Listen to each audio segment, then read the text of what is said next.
Paulo e Estevão, capítulo 4, Nas estradas de Jope. Estamos na velha Jerusalém, numa clara manhã do ano 35. No interior de sólido edifício, onde tudo transpira conforto e luxo da época, um homem ainda moço parece impaciente à espera de alguém que se demora. Ao menor rumor da via pública, corre à janela apressado, voltando a sentar-se e a examinar papiros e pergaminhos, como quem se diverte matando o tempo. Chegando à cidade, depois de uma semana de viagem exaustiva, Sadoc aguardava o amigo Saulo para o abraço afetuoso de sua amizade de muitos anos. Dentro em breve, um carro minúsculo, semelhante às bigas romanas, estacava à porta, tirado por 2 soberbos cavalos brancos. Num minuto, as nossas personagens se abraçaram efusivamente, transbordantes de alegria e juventude. O jovem Saulo apresentava toda a vivacidade de um homem solteiro, bordejando seus 30 anos. Na fisionomia cheia de virilidade e máscula beleza, os traços israelitas fixavam-se particularmente nos olhos profundos e percussientes, próprios dos temperamentos apaixonados e indomáveis, ricos de agudeza e resolução. Trajando a túnica do patriciato, falava de preferência o grego, a que se afeiçoara na cidade natal, ao convívio de mestres bem-amados, trabalhados pelas escolas de Atenas e Alexandria. "Quando chegaste?" perguntou Sadoc, bem-humorado ao visitante. "Estou em Jerusalém desde ontem de manhã. Aliás, estive com tua irmã e teu cunhado, que me deram notícias tuas ao partirem para a lida. E como vais de vida lá por Damasco?" "Sempre bem." Antes que se fizesse alguma pausa, o outro observou: "Mas como estás modificado, um carro à romana, a conversação em grego e..." Saulo, porém, não o deixou prosseguir e rematou: "E no coração a lei, sempre desejoso de submeter Roma e Atenas aos nossos princípios." "Sempre o mesmo homem", exclamou o amigo com um sorriso franco. "Aliás, posso apresentar um complemento às tuas próprias explicações. A biga é indispensável às visitas a uma casinha florida na estrada de Jope, e a conversação grega é necessária aos colóquios com uma legítima descendente de Issacar, nascida entre as flores e os mármores de Corinto." "Como sabes?" inquiriu Saulo, admirado. "Pois não te disse que estive ontem à tarde com tua irmã?" E os dois, acomodados em poltronas confortáveis da época, entremeando a conversação com algumas pequenas taças do capitoso Chipre, exploravam largamente os problemas da vida pessoal, relacionando as pequenas ocorrências de cada dia. Jovialíssimo, Saulo contou ao amigo que, de fato, se enamorara de uma jovem da sua raça, que aliava os dotes de peregrina beleza aos mais elevados tesouros do coração. Seu culto ao lar constituía um dos mais santificados atributos femininos. Explicou o primeiro encontro que tiveram. Em companhia de Alexandre e Gamaliel, fora havia uns 3 meses, a festividade íntima que Zacarias ben Hanan, adiantado lavrador no caminho de Jope, oferecer a alguns amigos bem colocados em homenagem à circuncisão dos filhinhos de seus servidores. Acrescentou que o anfitrião era antigo comerciante israelita emigrado de Corinto, após longos anos de trabalho na Acaia, desgostoso com as perseguições de que fora vítima. Após grandes provações na viagem de Quencreia a Cesareia, Zacarias chegara àquele porto em péssimas condições financeiras, mas foi auxiliado por um patrício romano, que lhe facultou recursos para arrendar uma grande propriedade na estrada de Jope, a regular distância de Jerusalém. Acolhido generosamente em sua casa, agora farta e feliz, Ali conhecera na jovem Abigail um terno coração de menina, dona dos mais belos predicados morais que pudessem exornar uma filha da sua raça. Era, de fato, o seu ideal de moço. Inteligente, versada na lei e, sobretudo, dócil e carinhosa. Adotada pelo casal como filha muito cara, havia sofrido amargamente em Corinto, ali deixando o pai morto e o irmão escravizado para sempre. Havia 3 meses que se conheciam, permutando-se as mais risonhas esperanças e, quem sabe, talvez o Eterno lhes reservasse a união conjugal como coroamento dos sonhos sagrados da juventude. Saulo falava com entusiasmo próprio do seu temperamento apaixonado e vibrátil.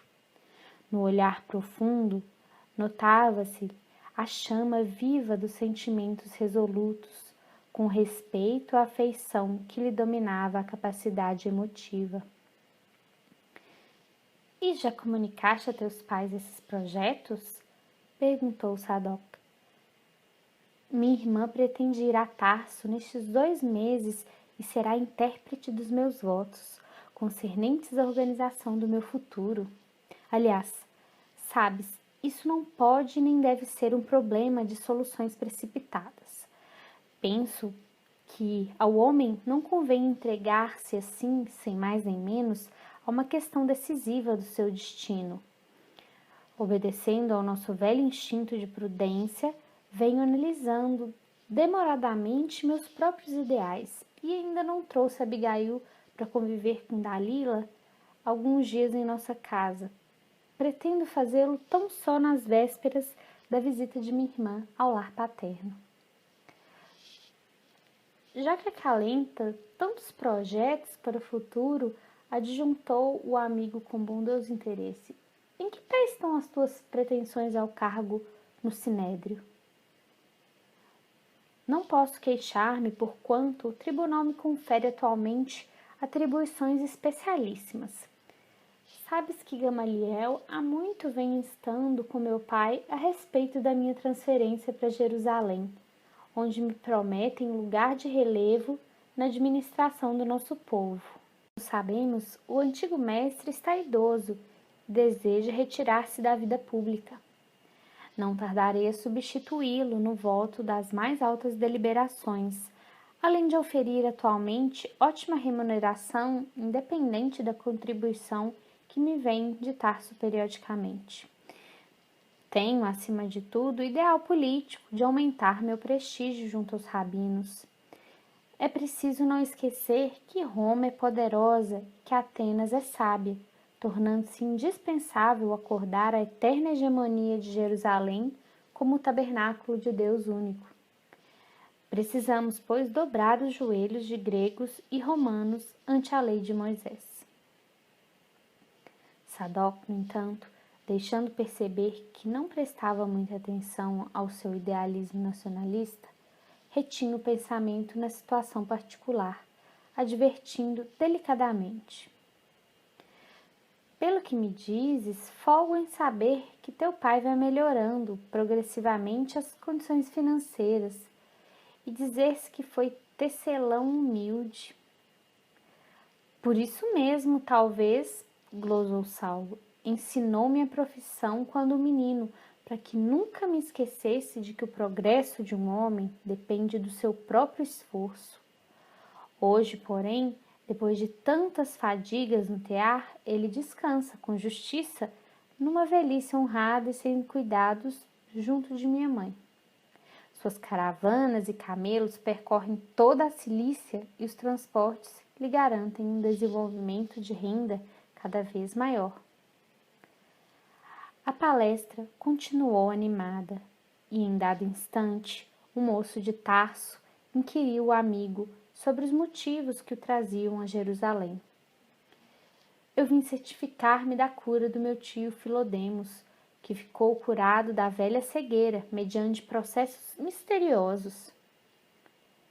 E, como se trouxesse o cérebro nusto de interrogações de toda sorte, para as quais não encontrava resposta nos próprios conhecimentos, acentuou: Já ouvistes falar nos homens do caminho? Ah, Andrônico falou-me a respeito deles há muito tempo. Não se trata de uns pobres galileus maltrapilhos e ignorantes que se refugiam nos bairros desprezíveis? Isso, justamente. E contou que um homem chamado Estevão, portador de virtudes sobrenaturais, no dizer do povo, havia devolvido a vista ao tio, com assombro geral de muita gente. Como é isso? Disse Saulo admirado. Como pôde Filodemo submeter-se a experiências tão sórdidas? Acaso não terá compreendido que o fato pode radicar nas artimanhas dos inimigos de Deus? Várias vezes, desde que Andrônico me referiu ao assunto pela primeira vez, tenho ouvido comentários a respeito desses homens. Cheguei mesmo a trocar ideias com Gamaliel no intuito de reprimir essas atividades perniciosas. Entretanto, o mestre, com a tolerância que o caracteriza, me fez ver que essa gente vem auxiliando a numerosas pessoas sem recursos. Sim, atalhou o outro, mas ouço dizer que as pregações de Estevão estão arrebanhando muitos estudiosos a novos princípios que, de algum modo, infirmam a lei de Moisés. Todavia, não foi um carpinteiro galileu, obscuro, sem cultura, que originou tal movimento? Que poderíamos esperar da Galileia? Porventura, terá produzido outra coisa além de legumes e peixes? E, contudo, o carpinteiro martirizado tornou-se um ídolo para as recadas. Procurando desfazer as impressões de meu tio, chamando a razão com a energia necessária, fui levado a visitar ontem as obras de caridade dirigidas por um tal Simão Pedro. É uma instituição estranha e que não deixa de ser extraordinária. Crianças desamparadas que encontram carinho, leprosos que recobram a saúde, velhos enfermos e desprotegidos da sorte que exultam de conforto. Mas e os doentes? Onde ficam esses doentes? Interrogou Saulo assombrado. Todos se agasalham junto desses homens incompreensíveis.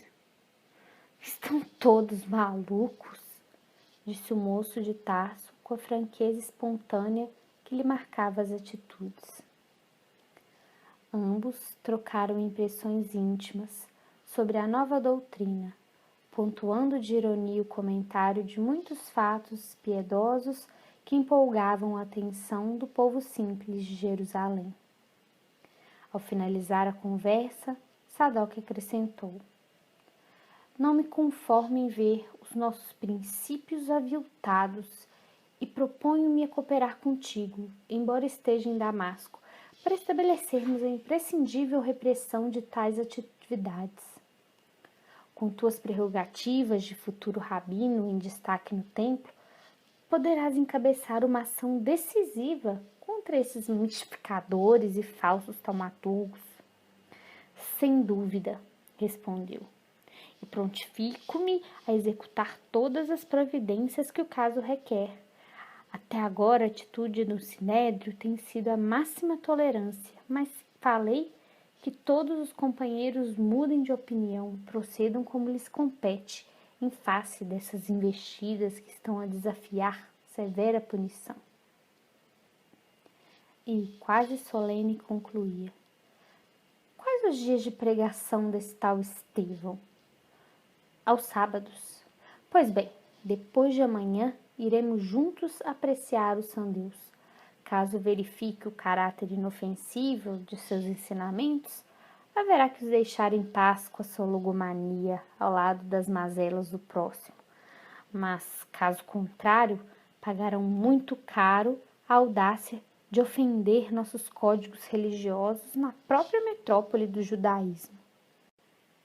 Ainda por longo tempo, comentaram os fatos sociais, as tricas do farisaísmo a que pertenciam, os sucessos do presente e as esperanças do porvir. Ao cair da tarde desse mesmo dia, a biga elegante de Saulo de Tarso atravessava as portas de Jerusalém, tomando a direção do porto de Jope. O sol ardente, alto ainda no horizonte, enchia o caminho com sua luz muito viva. O semblante do jovem doutor da lei irradiava uma alegria louca ao trote largo dos animais, que, de quando em vez, passavam a galopar. Recordava satisfeito o esporte a que se afeiçoara na cidade natal, tão ao gosto grego em que fora educado graças à solicitude paterna. Olhos fixos nos cavalos árdegos e velozes, vinham-lhe à mente as vitórias alcançadas entre os parceiros de jogos na sua descuidosa adolescência. Poucas milhas distante, erguia-se uma casa confortável, entre grandes tamareiras e pessegueiros em flor. Em torno, grandes plantações de legumes, ao lado de tênue fio d'água inteligentemente aproveitado em extenso horto. A propriedade era parte integrante de uma das muitas pequenas aldeias que rodeavam a cidade santa, onde quer que houvesse condições favoráveis para a pequena lavoura, de alto interesse nos mercados de Jerusalém, colocada no meio de uma secura singular. Era aí que Zacarias se instalara com a família, para recomeçar a vida honesta. Ruth e Abigail procuravam ajudá-lo no seu nobre esforço de homem ativo e trabalhador, cultivando frutos e flores e, com isso, aproveitando toda a terra disponível. Deixando Corinto, o generoso israelita encontrou grandes dificuldades até que desembarcou em Cesareia, onde lhe esgotaram os últimos recursos. Alguns conterrâneos, entretanto, o apresentaram a conhecido patrício romano, grande proprietário na Samaria e que lhe emprestou avultada soma, recomendando-lhe aquela zona de Jope, onde poderia arrendar-lhe a propriedade de um amigo. Zacarias aceitou o auxílio e tudo ia às mil maravilhas. A venda de legumes e frutas, bem como a criação de aves e animais pesados, compensavam-lhe as fadigas. Embora distante de Jerusalém, tivera ensejo de visitar a cidade mais de 3 vezes, sendo que, sob o amparo de Alexandre, parente próximo de Anás, conseguira incluir-se entre os negociantes privilegiados que podiam vender animais para os sacrifícios do templo. Auxiliado por amigos influentes, do estofo de Gamaliel e de Saulo de Tarso, que se emancipara da condição de discípulo para graduar-se em autoridade competente no mais alto tribunal da raça, pudera resgatar grande parte de suas dívidas, caminhando vertiginosamente para uma bela posição de independência financeira no país natal. Ruth regozijava-se com a vitória do marido, secundada por Abigail, em quem encontrara a dedicada afeição de verdadeira filha. A irmã de Gesiel parecia haver refundido a delicadeza dos traços feminis na forja do sofrimento experimentado. A gracilidade no semblante e o negrume dos olhos haviam se irmanado a um véu de formosa tristeza que a envolvera toda a partir daqueles dias trágicos e lúgubres passados em Corinto. Quanto desejava uma notícia, ainda que ligeira e banal, do irmão que o destino havia convertido em escravo de verdugos cruéis. Para isso, desde os primeiros tempos, Zacarias não poupara expedientes nem esforços. Incumbido a um fiel amigo de Acaia de promover diligências em tal sentido, apenas fora informado de que Gesiel havia sido levado quase a ferros para a bordo de um navio mercante que se destinava a Nicópolis. Nada mais. Abigail instara novamente. E de Corinto vinham novas promessas dos amigos, que prosseguiriam investigando nas rodas afeiçoadas a Licínio Minúcio, de modo a descobrirem o paradeiro do jovem cativo. Nesse dia, a moça recordava profundamente a figura do irmão querido, as suas advertências e conselhos tão carinhosos sempre. Desde que travara relações com o rapaz de Tarso e entrevira a possibilidade de uma união conjugal, era com ansiedade que suplicava a Deus a consoladora certeza da existência do irmão, fosse onde fosse. A seu ver, Gesiel gostaria de conhecer o eleito do seu coração, cujos pensamentos eram igualmente iluminados pelo zelo sincero de bem servir a Deus. Contar-lhe-ia que a afeição da sua alma era também entretecida de comentários religiosos e filosóficos, e não tinham conta as vezes em que ambos se submergiam na contemplação da natureza, comparando as suas lições vivas com os símbolos divinos dos escritos sagrados. Saulo muito lhe ajudara no cultivo das flores da fé que Gesiel havia semeado em sua alma singela. Não era ele um homem excessivamente sentimental, dado às efusões dos carinhos que passam sem maior significação, mas compreendera-lhe o espírito nobre e leal que um profundo sentimento de autodomínio assinalava. Abigail estava certa de entender-lhe as aspirações mais íntimas, nos sonhos grandiosos que lhe empolgavam a mocidade. Sublime atração, essa que a impelia para o jovem sábio, voluntarioso e sincero. Às vezes, parecia-lhe áspero e enérgico em demasia. Suas concepções da lei não admitiam meio-termos. Sabia ordenar e desagradava-lhe qualquer expressão de desobediência aos seus propósitos. Aqueles meses de convívio quase diário davam-lhe a conhecer o seu temperamento indômito e inquieto, a par de um coração eminentemente generoso, onde uma fonte de ignorada ternura se retraía em abismais profundezas. Mergulhado em cismas, num gracioso banco de pedra, junto dos pessegueiros em festa primaveril, viu que o carro de Saulo se aproximava ao trote largo dos animais. Zacarias o recebeu à distância e juntos, em conversação animada, demandaram o interior para onde a jovem se dirigiu. A palestra estabeleceu-se no tom de cordialidade que se repetia várias vezes na semana, e, como de costume, os dois jovens, no deslumbramento da paisagem crepuscular, quase de mãos dadas como dois prometidos, desceram ao pomar, cuja relva se constituía de espaçosos canteiros de flores orientais. O mar estendia-se a distância de muitas milhas, mas o ar fresco da tarde dava a impressão dos ventos suaves que sopram do litoral. Saulo e Abigail falaram, a princípio, das banalidades de cada dia. Contudo, em dado momento, reconhecendo o véu de tristeza que se estampava no rosto da companheira, o moço interrogou-a com ternura. — Por que estás tão triste hoje? — Não sei, respondeu ela, de olhos úmidos. Mas tenho pensado muito em meu irmão. Espero ansiosa notícias dele, pois guardo a esperança de que possas conhecer mais cedo ou mais tarde. Gesiel acolheria tua palavra com entusiasmo e contentamento.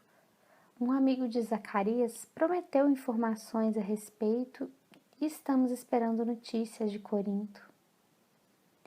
Depois de pequena pausa, ergueu os grandes olhos e prosseguiu. Ouve, Saulo, se Gesiel ainda estiver preso, prometes-me teu auxílio a seu favor? Teus prestigiosos amigos de Jerusalém poderão intervir para libertá-lo, junto do procônsul de Acaia, quem sabe? Minhas esperanças agora resumem-se exclusivamente em ti. Ele tomou-lhe a mão e replicou, enternecido: farei tudo por ele. E fixando nela os olhos dominadores e apaixonados, acentuou: Abigail, amarias a teu irmão mais que a mim? Que dizes? Exclamou, compreendendo a delicadeza da pergunta. Entendes o meu coração fraterno e isso me exime de mais amplas explicações. Como sabes, querido, Gesiel foi meu amparo nos dias de orfandade materna. Companheiro de infância, amigo de juventude sem sonhos, foi sempre o irmão carinhoso que me ensinou a soletrar os mandamentos, a cantar os salmos de mãos postas, livrando-me das veredas do mal e inclinando-me ao bem e à virtude. Tudo que encontraste em mim constitui dádiva da sua generosa assistência de irmão desvelado. Saulo observou-lhe o olhar úmido de pranto e considerou com bondade. Não chores, compreendo as suas sagradas razões afetivas. Se necessário, irei ao fim do mundo descobrir Gesiel, caso ainda esteja vivo. Levarei cartas de Jerusalém à corte provincial de Corinto. Farei tudo. Tranquilize-te, pois. Pelos teus informes, presumo nele um santo. Mas falemos de outras coisas. Há problemas imediatos a resolver. E nossos projetos, Abigail? Deus há de abençoar-nos, murmurou a jovem comovida. Ontem, Dalila e o esposo foram a Lida em visita a alguns parentes nossos. Entretanto, ficou tudo combinado para que estejas conosco em Jerusalém daqui a 2 meses. Antes que minha irmã empreenda a próxima viagem a Tarso, quero que ela te conheça mais intimamente, a fim de que exponha com franqueza a meus pais o nosso projeto de casamento. Teu convite me sensibiliza sobremaneira, mas nada de restrições e timidez. Viremos buscar-te. Combinarei todas as providências indispensáveis com Ruth e Zacarias. E quanto ao necessário para que te apresentes numa cidade grande, não permitirei que façam aqui despesa alguma. Já estou providenciando para que recebas em breves dias várias túnicas de modelo grego. E rematava a observação com um belo sorriso.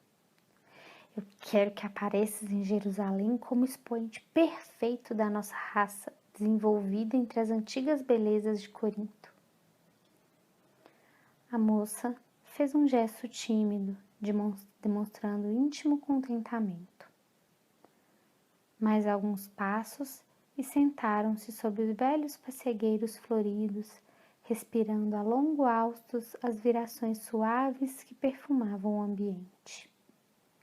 A terra, cultivada e colorida de rosas em todos os matizes, exalava delicioso aroma. O fim do crepúsculo está sempre cheio de sons que passam apressados, como se a alma das coisas estivesse igualmente ansiosa pelo silêncio amigo do grande repouso.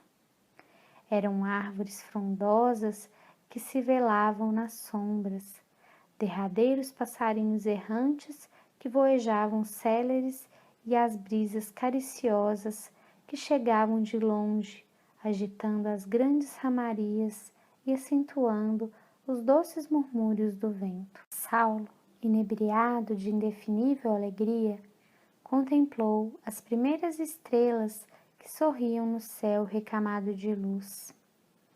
A natureza é sempre o espelho fiel das emoções mais íntimas, e aquelas vagas de perfume que as variações traziam de longe encontravam eco de misterioso júbilo no seu coração. Abigail, disse retendo-lhe a mãozinha entre as suas, a natureza canta sempre com as almas esperançosas e crentes. Com que ansiedade esperei-te no caminho da vida.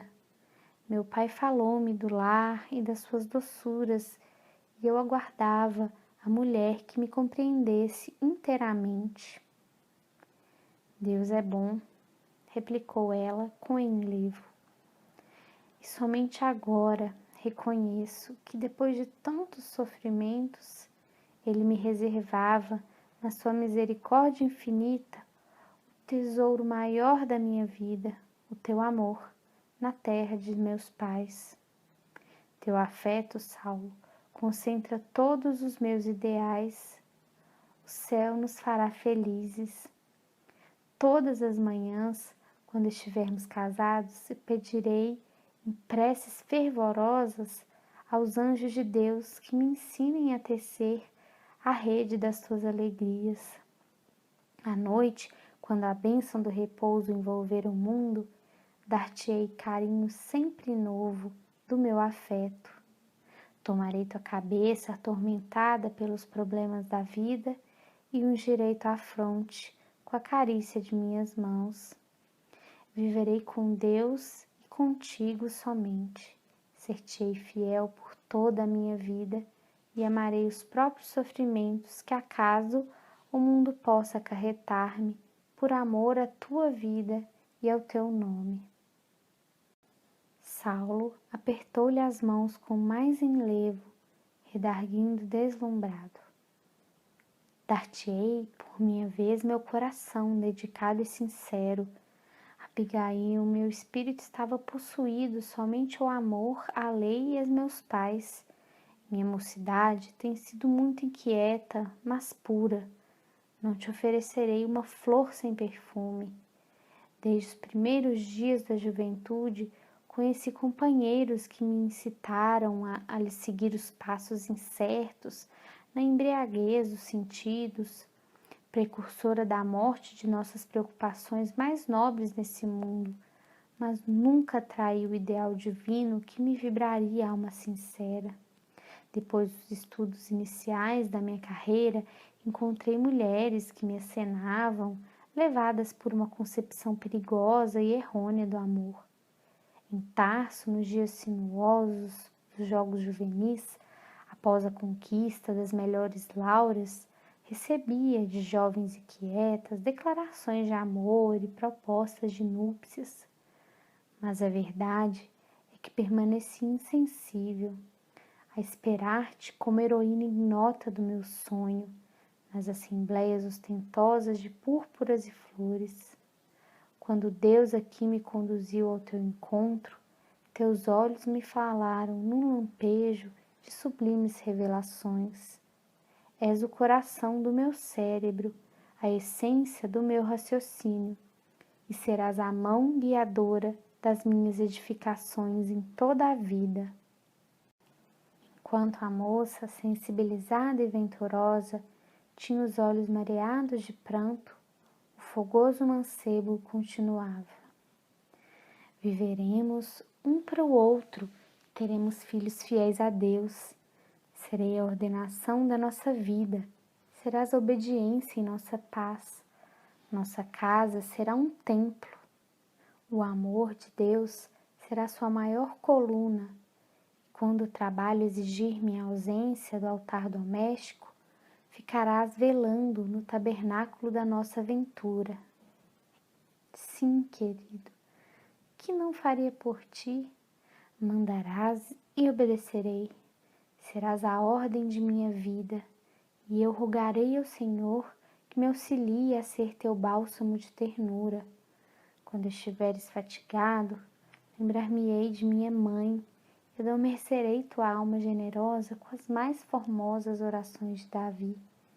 Interpretarás para mim a palavra de Deus, serás a lei, serei tua serva.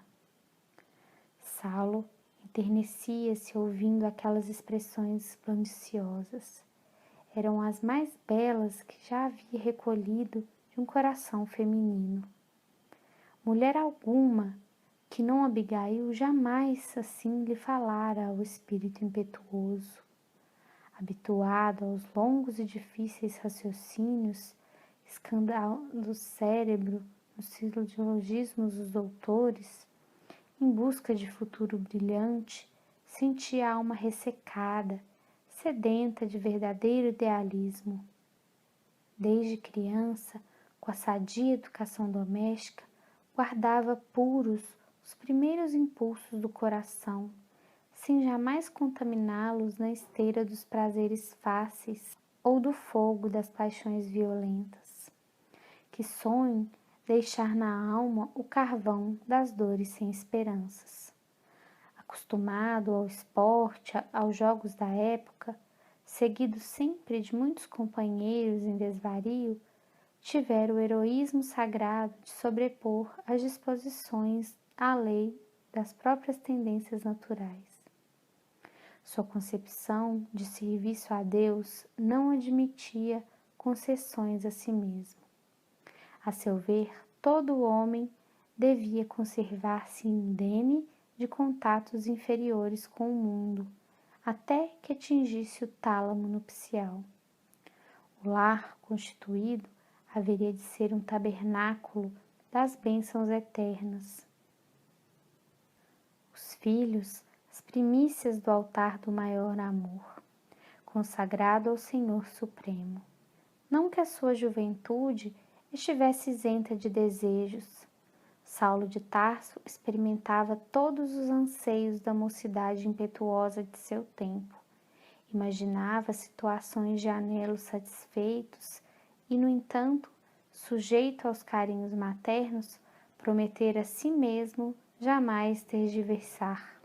A vida do lar é a vida de Deus, e Saulo guardava-se para as emoções mais sublimadas. De esperança em esperança, via passar os anos, esperando que a inspiração divina determinasse a rota dos seus ideais. Esperava e confiava.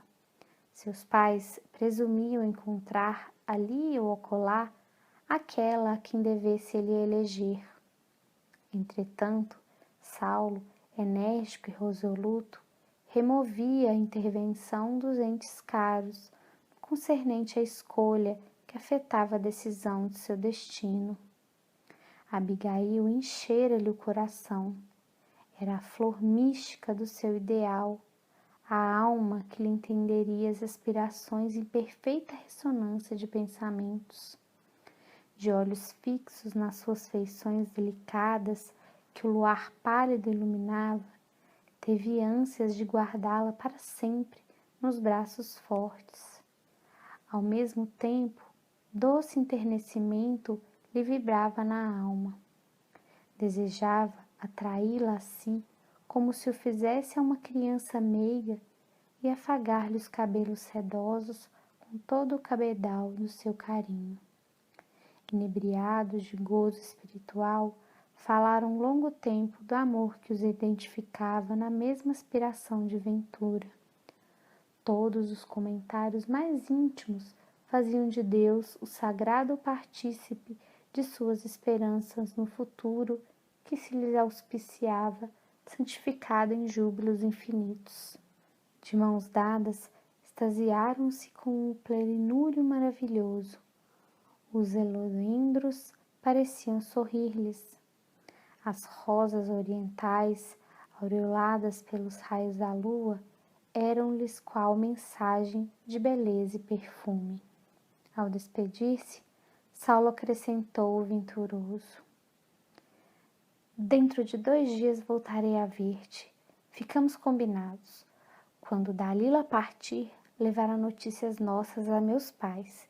E precisamente de hoje a 6 meses, quero ter-te comigo para sempre. 6 meses?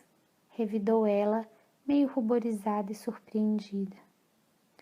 Nada haverá, penso, que possa embargar essa resolução, de vez que já temos o indispensável. E se ainda não tivermos até lá notícias de Gesiel? Por mim, desejaria casar-me convicta do seu contentamento e aprovação. Saulo, esboçando leve sorriso, em que havia muito de contrariedade mal dissimulada, esclareceu: Quanto a isso, fique tranquila.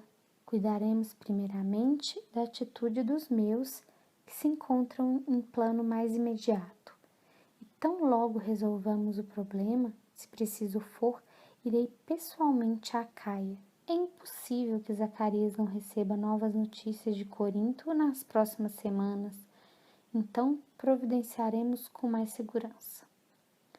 Abigail teve um gesto de satisfação e reconhecimento. Emanados agora na mesma vibração de júbilo, antes que reentrassem em casa, onde os donos os aguardavam entretidos com a leitura das profecias, Saulo levou a mão da jovem aos lábios e murmurou a despedida habitual: fiel para sempre.